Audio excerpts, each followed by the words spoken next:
Hi, my name's Johnny. Most of you know me as Jonathan Theatres. Nice to meet you. Great, now we've got the pleasantries out of the way.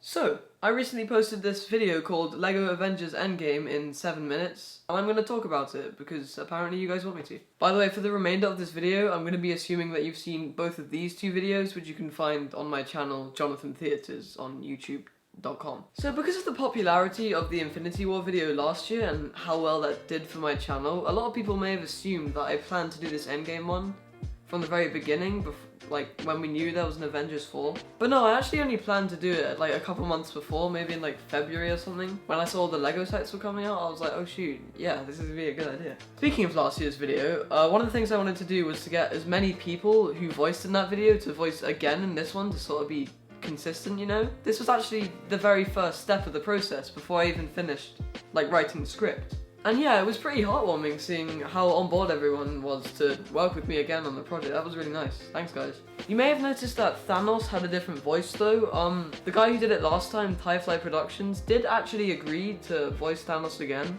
But then he just like disappeared. After a while I decided to give him a few friendly nudges to just be like, hey dude, are you gonna do these lines for me or not? And then he never replied, so I had to get this guy Energetic Lego Films to voice Thanos for me instead. And considering how little notice he had, he did a really great job. Oh, and in case you were wondering what happened to Tyfly, he was fine. He texted me recently. Apparently he just like logged out of his account or something and it slipped his mind. So it's fine, I'm just happy he's alive. Right, so after the voice actors were chosen, I went to turn my list of scenes that I'd written into an actual screenplay.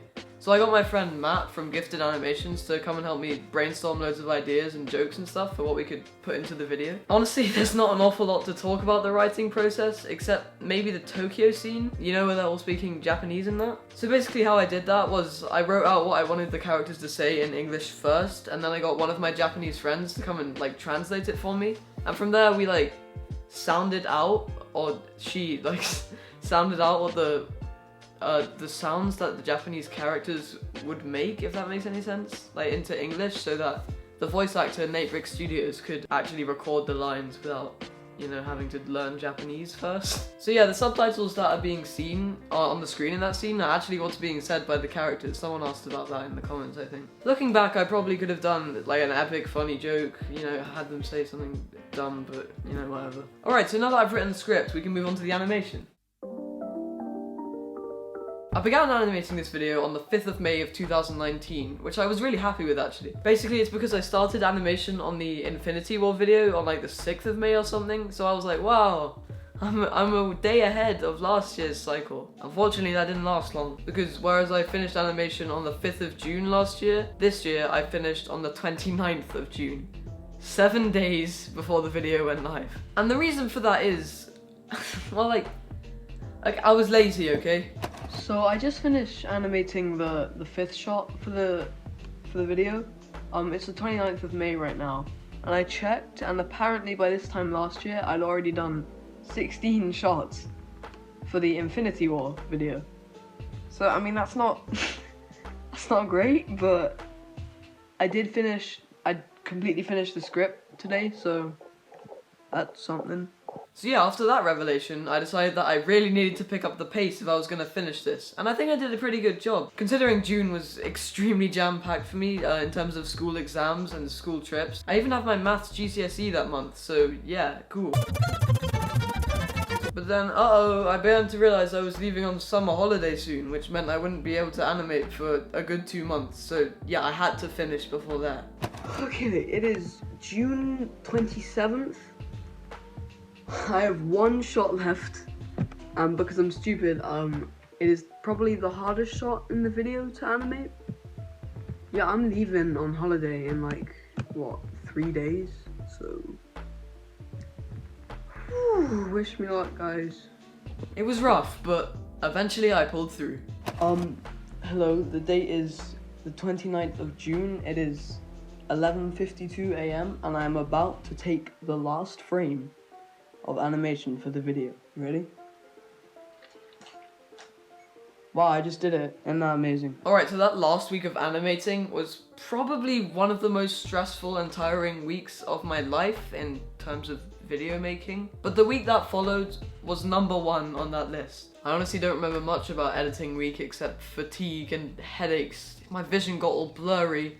At some point I even began to think I had a brain tumor. But it was all worth it because I managed to get the video finished for a Saturday night release, which is prime time to release a YouTube video, I think. That may have actually been the reason it got 1,000 views in like a night, I don't know. But yeah, the support I got out of it was absolutely mental, so thank you guys so much for that. Alright, so we've somewhat gone over my process now. Now I'm just gonna go through each shot that I filmed for the video and sort of give you some behind the scenes information on that. I think it's gonna be fun.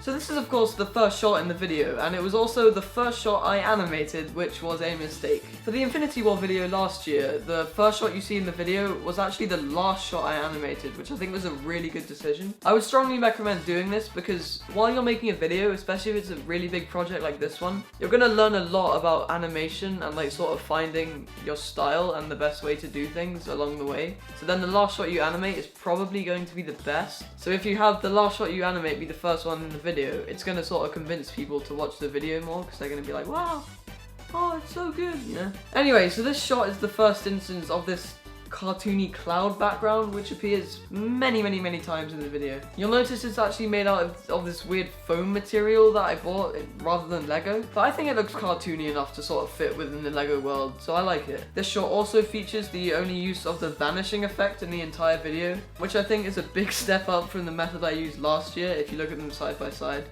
this year looks a lot better. I hope you didn't notice this, but the backgrounds, as in behind the windscreen, the outer space bit, was actually green screened in behind Tony. This made it a lot harder to match up Tony's dialogue with the timing of Captain Marvel flying in, but it made it a lot easier to sort of play around with the colours of the space background, which was nice. Speaking of, this backdrop was actually spray painted onto one of the backs of the Lego Endgame set boxes. This was mostly done by my friend Anju, who is the Japanese person from earlier, which is why it looks so good. Yeah, weirdly, a lot of people were confused as to why I made Tony a skeleton in this scene. So guys, I don't know if you've seen the film, right, but in that scene, he's really skinny. So what I did in this comedy Lego video, I thought it'd be funny to exaggerate that and make him a skeleton. Yeah, it's a really dumb joke, just please stop asking. Not much to talk about here. There's a Mario reference, which one guy in the comments got, good job. I bumped the camera, try my best to cover it up. You can still kind of notice it. I know, it's really interesting. This was the second shot I animated, and this is where I began to experiment with the frame rate I was using in the video. Pretty much all of my other videos are animated at 20 frames per second solely, but for this video I decided to like sort of experiment with what I was using to get slower and smoother effects. This shot in particular was 17 frames per second, and I'm pretty glad I made that choice. I think it looks nice. A choice I'm not super happy with, however, is the volume of the crash when they burst into Thanos' heart. In short, it's really loud and a lot of people complained. So here's one of the couple shots in the video that spawned a specific criticism for the video, being that the lighting's too dark. I did do a lot of color correction and tweaking to the image to get it to come out that way, so that could be the problem rather than the lighting. But apart from that, I honestly can't really agree. Endgame is a pretty dark film visually, and I try my best to match that through the visuals in my video. I admit I may have gone a little bit overboard in some places, but overall I'm pretty happy with the visuals. The hologram effect here is pretty much identical to the one I used in last year's video for this scene. Basically what I did was film each character individually in front of a green screen, then composite them into the shot and tweak the colours so it looks blue like a hologram. Oh, also, just a fun fact, I forgot to ask the voice actors of Rhodey and Rocket to record themselves agreeing to Captain Marvel saying whatever she says, something dumb. Nope, life sucks. So yeah, the two of them are voiced by me in this scene. This is pretty much the only shot in the video that I am not happy with. I think while I was filming this, one of my light bulbs was a little bit loose inside the light, and that was causing a fair amount of flicker, which is really ugly. As well as this, the set is quite bland in terms of the colours. It's pretty much all just white and grey. So I had to do a lot of work to try and correct that in post. It looks a little better, but And to top it off, my camera was about to die, so the ending was rushed, and I didn't get to finish the movement of Tony raising his arm at the end. So that looks really bad. A fun little thing I added in this scene was the entire song Supersonic Rocket Ship sped up really, really fast while they're driving. Yeah, it's pretty cool, right? Not like anyone's gonna notice it though. No! Someone actually did notice it! I know, that's ridiculous. Yeah, anyway, I accomplished the movement in this scene by having like 3 separate plates that I built, which were just background greenery. And then I'd like swap them out to make it look as if they were moving really, really fast. So that of course means that the road doesn't actually move, which is kind of frustrating, but I think it looks okay. This shot took me an entire day, but somehow I wasn't bored in the slightest while doing it.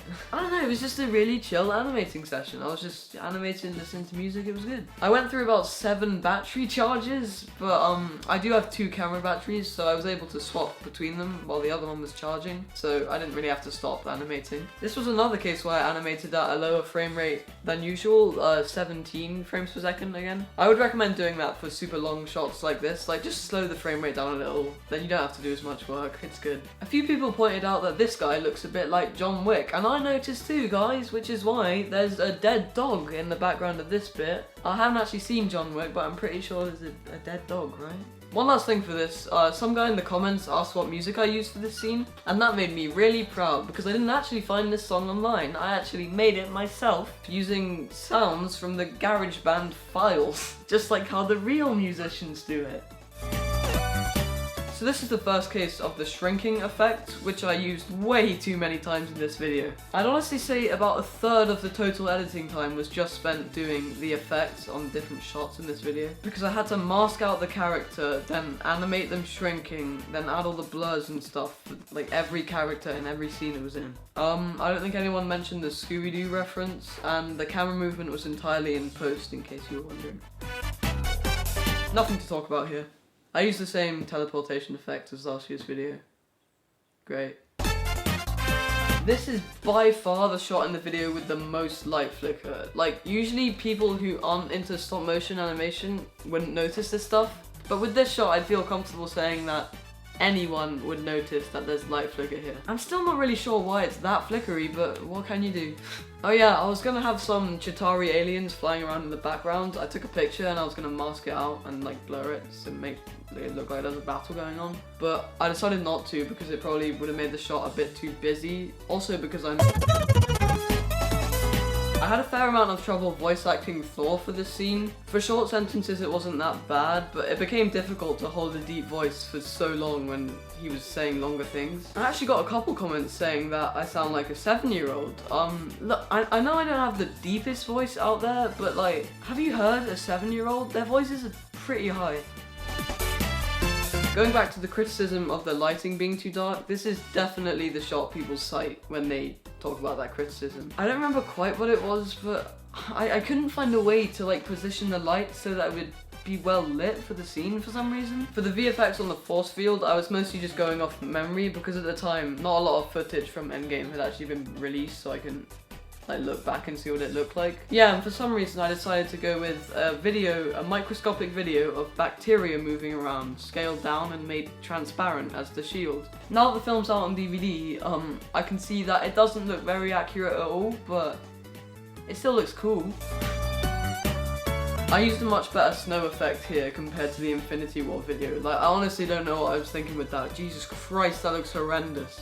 While I was building the set for this, I was like, oh hey, wouldn't it be cool if I built the cliff of Vormir the same way as I built it last year? That'd be like a really epic Easter egg. Yeah, but then I looked back at that video and it turns out I made the cliff way too small to animate like 3 people on, so I didn't do that. Cliff looks better this time. Anyone seen Spider-Verse?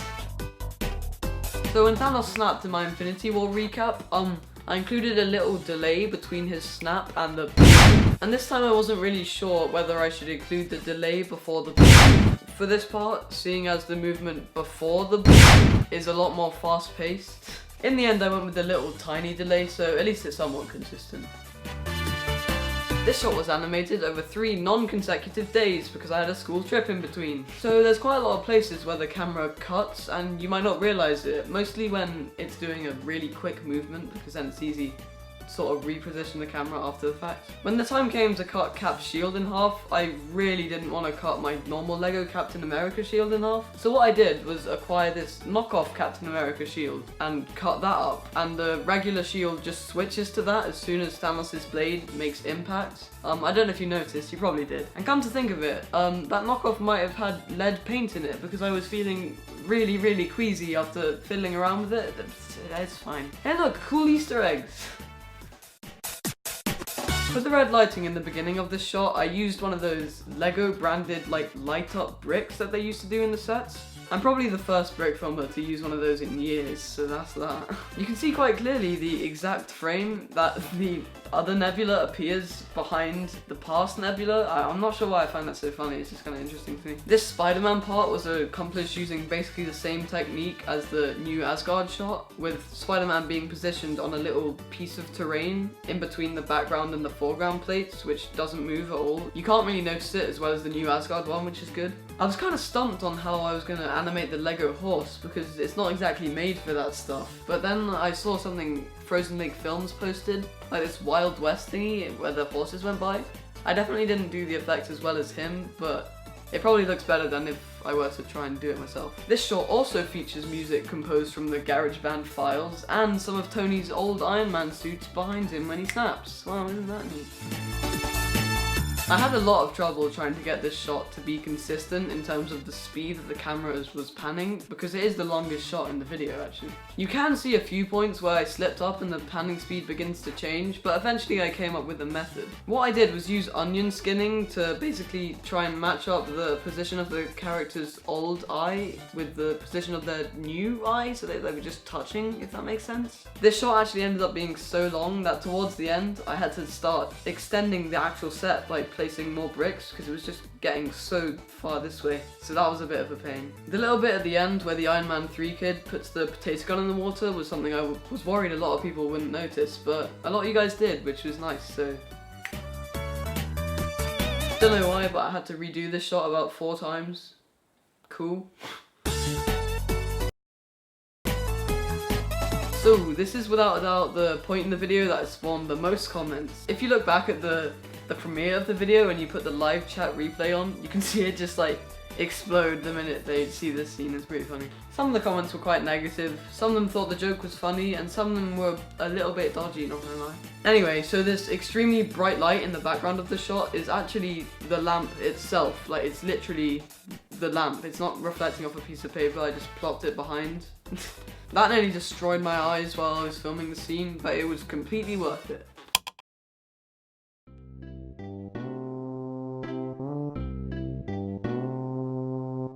And that's that. So we've recapped my process of making the video now.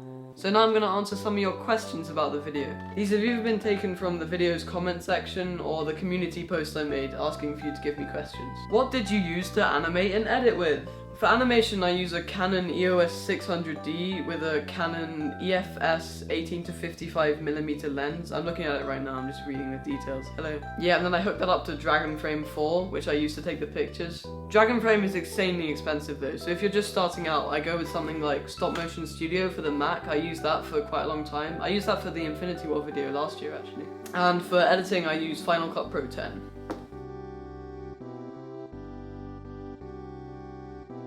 How long did the video take you to make? Production began the day after I saw Endgame, so for me, April 25th, and it ended the day before the video was published, so 5th of July. How many frames do you use? I'm not really sure what you mean, but if you're referring to the frames per second, like I said, it differed on this video, but it was usually either 20 or 17. You might be referring to the total amount of frames taken in the video, and for that number, I don't actually know, but I can check. Hang on, I'm gonna check right now actually.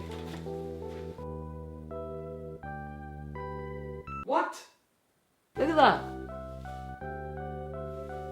Yeah, okay, wow, that's a waste of my life. How many shots were there? 23. What was the writing process like? As I said, not very noteworthy. I started off by separating the film into the distinct parts that I could remember from what I saw from it. Pretty much anything Matt and I could remember, not necessarily things that were gonna become scenes in the video. From there, we then cut that list down into the most important scenes that we thought could, you know, have the best jokes and stuff. Then we brainstormed joke ideas together, and I wrote the rest of the script in around the course of a week. It was never super intense though, like, I just write whenever I had the time, sometimes in break time at school and stuff, so yeah, I never was like sitting down and just writing for hours, you know? How did you make things fly or float? There's this technique called masking, which I'm sure a lot of you have heard of. Basically, you take one frame of the character being held up by something like a wire or just Lego, and then you take one frame of the blank background without the character in it, and basically you put the character on top of the background frame and sort of erase the wire part, and then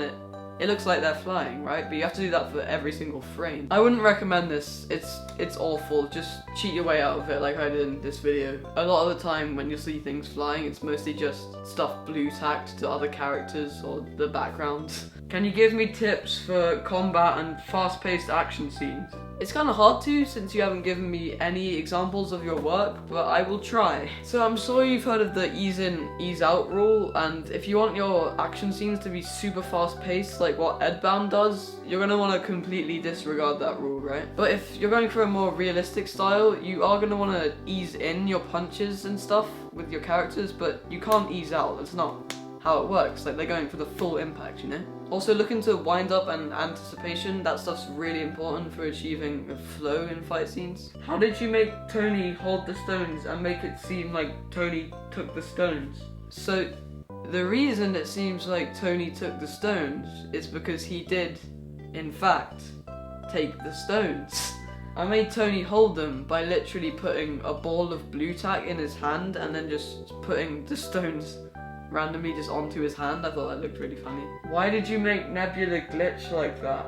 So there's this film called Spider-Man Into the Spider-Verse, and in it there's this running bit where Peter Parker, because he's in the wrong dimension, is constantly glitching out and like sort of falling all over the place. So since Nebula is in the wrong timeline, since this is the 2014 Nebula, this is sort of a nod to that.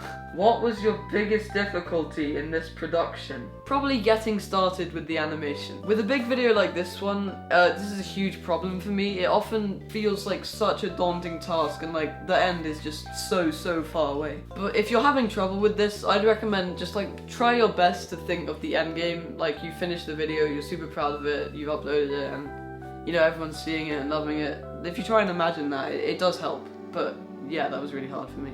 Did Parkamation have the best performance in the whole video? No, actually he was quite bad. I don't think I'll be asking him to voice for me again. I'm just kidding, you did good, dude. Good job. How many times did you watch Endgame during the production of the video? Once before I started the script, twice during the animation process, and then one last time during the editing process when they released the little DLC thing. How did you make the Lego figures move? Did you use a green screen and green screen your fingers up?